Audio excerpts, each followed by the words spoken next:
Iran America deal का मामला खटाई में पड़ चुका है। ट्रंप एक बार फिर भाग गए हैं मुज़ाकरात की टेबल से और अब ऑपरेशन एरो ऑफ फायर का आगाज कर दिया गया है। इंतहाई खतरनाक लीथल किस्म का ऑपरेशन, लेकिन इस ऑपरेशन के ऐलान से पहले एक टेस्टर किया गया अमेरिका की जानब से, इसराइल की जानब से, और चेक किया गया कि ईरान का फजाई दिफाई निज़ाम अमेरिका और इसराइली जहाज़ों को कैसे टैकल करता है, क्योंकि इससे पहले भी एक हमला करने की कोशिश की जब अमेरिका और इसराइल के जहाज़ों को ईरान ने फिजा में अंधा और बहरा कर दिया और उनकी इंटीग्रेशन तोड़ दी जैमिंग के थ्रू। और एक बार फिर अब जरा महफूज फासला रखकर यह हमला किया गया और चेक किया गया ईरान कितने फासले पर उनके जहाज़ों की इंटीग्रेशन तोड़ सकता है। और रात जो हमला किया गया उसमें ईरानी पासदारान इनकलाब की कश्तियों को निशाना बनाया गया, मिसाइल साइट्स को निशाना बनाया गया और अब ईरान की जानब से इंतहाई सख्त स्टेटमेंट सामने आई है।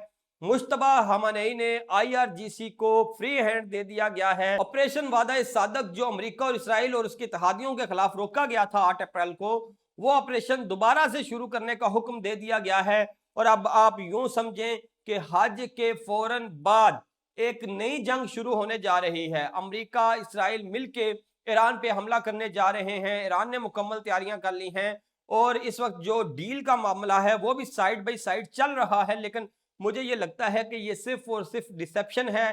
इस डील के जरिए ट्रंप ने किस तरह से मुश्तबा खamenei को ट्रेस करने की कोशिश की, उस पर बात करेंगे और आपको बताएंगे। इसके अलावा इसराइल इस वक्त पाकिस्तान पर शदीद गुस्से में है, इतना गुस्से में है कि अब अमरीकी CIA ने एक रिपोर्ट जारी की है और ये बताया है कि क्वेटा में ट्रेन पर होने वाला हमला जो बज़ाहिर BLA ने किया है, उस हमले के पीछे भी इसराइल है। इसराइल ने यह हमला कैसे करवाया, पूरा जो ट्रैक है, पूरे जो लिंक्स हैं वो सामने आ चुके हैं और इसराइल पाकिस्तान के खिलाफ क्यों हो चुका है और इसराइल अब डिस्टेबलाइज क्यों करना चाह रहा है बलूचिस्तान को, इस पर बात करेंगे। मैं हूं यासिर जलाल और आप देख रहे हैं आपका अपना यूट्यूब चैनल। 24 घंटे पहले तक यूं लगता था कि ईरान और अमेरिका की डील हो चुकी है, नेतन्याहू नाकाम हो चुका है, वो जंग दोबारा शुरू नहीं करवा सका और अब दुनिया अमन की तरफ जाएगी और वो जो माशी बहरान पैदा हो चुका है स्ट्रेट ऑफ होर्मुज के बंद होने से, वो हल होने की तरफ जाएगा। लेकिन फिर वही हुआ जिसका डर था। ट्रंप ने धोखा दिया एक बार फिर और ट्रंप अपनी जुबान से मुकर गया और अब ऑपरेशन एरो ऑफ फायर का आगाज कर दिया गया है, यानी कि आग बरसाते तीरों का ऑपरेशन। और ये ऑपरेशन के बारे में ये बताया जा रहा है कि ये इंतहाई खतरनाक ऑपरेशन होगा और इसमें इंतहाई सख्त कार्रवाइयां की जाएंगी और गजबनाक कार्रवाइयां की जाएंगी। और इसके बाद से ईरान भी मैदान में आ चुका है। रात को एक टेस्टर किया गया अमेरिका और इसराइल की जानब से। टेस्टर ये था कि जब ये मुज़ाकरात की बातें हो रही थी और फील्ड मार्शल तेहरान में थे, तो तब भी ईरान पर हमले की कोशिश की गई। ट्रंप सिचुएशन रूम में मौजूद थे, अमरीकी और इसराइली जहाज लोड होकर उड़े, लेकिन जैसे ही वो ईरान की फजाई हदूद में पहुंचे तो उनके ऊपर जैमिंग की गई, इलेक्ट्रॉनिक वारफेयर का सिलसिला शुरू हुआ, उनकी इंटीग्रेशन टूट गई, अमरीकी और इसराइली पायलट फिजा में अंधे और बहरे हो गए, जिसके बाद से उन जहाज़ों को वापस जाना पड़ा।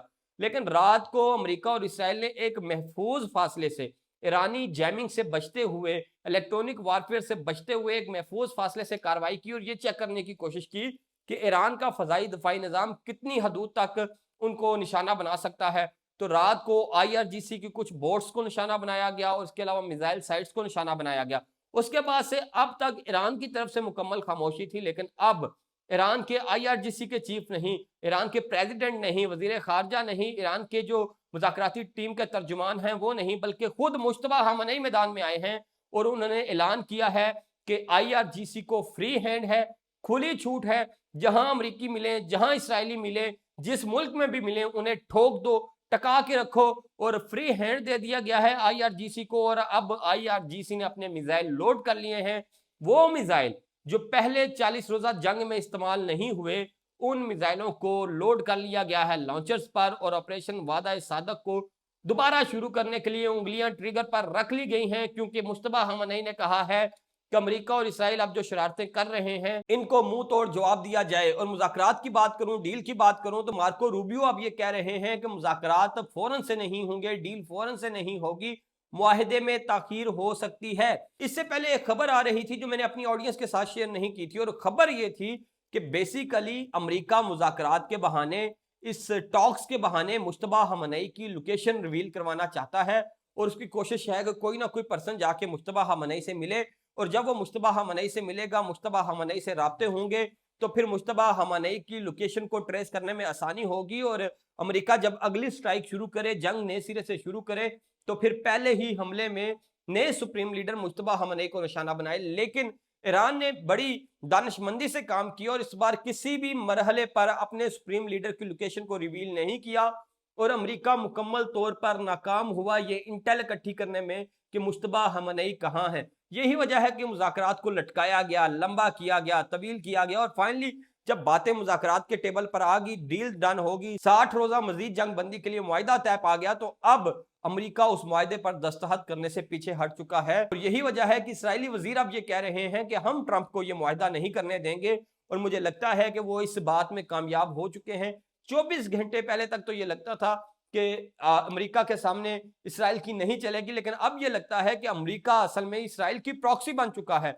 जिस तरह मुत्तहिदा अरब अमारात इसराइल की प्रॉक्सी है, जिस तरह तालिबान अफगान रजीम भारत की प्रॉक्सी है, उसी तरह अमेरिका की मौजूदा हुकूमत इसराइल की प्रॉक्सी है। ये वाज़ेह पता चलता है क्योंकि ट्रंप डील से भाग गए हैं, डील नहीं कर रहे और यही वजह है कि अब ईरान ने मुकम्मल तैयारी कर ली है कि अब हम इनको सबक सिखाएंगे। और एक और ट्रंप की शरारत वो ये थी कि ईरान मुआहदे की आड़ में अब्राहम अकार्ड पर मुसलमान ममालिक से दस्तखत करवाना और कहा यह जा रहा था कि स्ट्रेट ऑफ हुर्मुज़ तब खुलवाएंगे जब मुसलमान ममालिक अब्राहम अकार्ड पर दस्तखत करेंगे। लेकिन मुसलमान ममालिक की जानब से ट्रंप को इंतहाई सख्त पैगाम भेजा गया है और ट्रंप के नुमाइंदों ने मुसलमान ममालिक से रब्ता किया। पाकिस्तान ने और सऊदी अरेबिया ने जिस तरह से रिबर्टल दिया है, जिस तरह से स्टांस लिया है, ट्रंप के लिए ये वाजिया जवाब है कि हम तुम्हारी नहीं मानेंगे और अब्राहम अकार्ड को तो तस्लीम करने का, उसमें शामिल होने का कोई जवाब ही पैदा नहीं होता।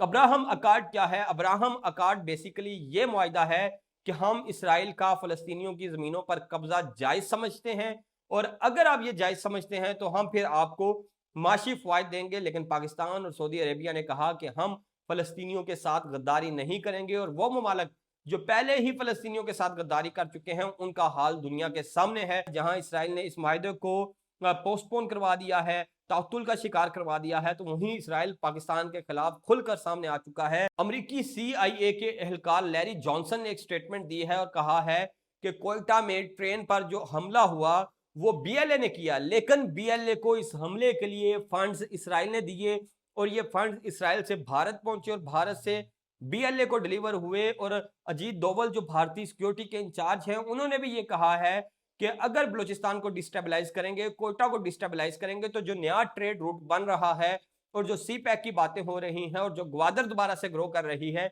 इसको हम रोक सकते हैं। यही वजह है कि इसराइल ने फंड्स भेजे हैं BLA को और BLA ने उन फंड्स की मदद से पाकिस्तान का अमन अमान खराब करना शुरू कर दिया है।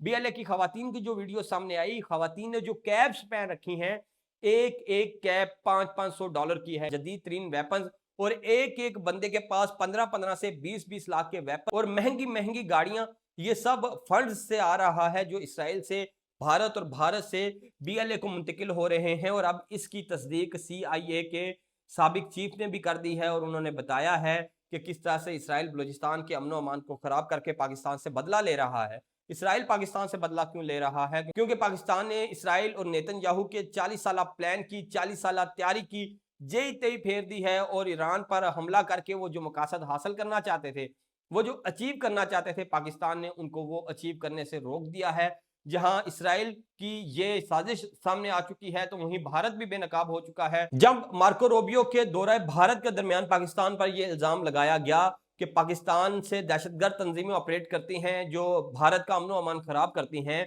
तो ठीक उसी वक्त 17 टेररिस्ट कनाडा के अंदर अरेस्ट हुए जिनका ताल्लुक भारत से था और वो कनाडा के अंदर सिख कम्युनिटी के खिलाफ कार्रवाइयां कर रहे थे और उनको कैनेडियन गवर्नमेंट ने पकड़ा।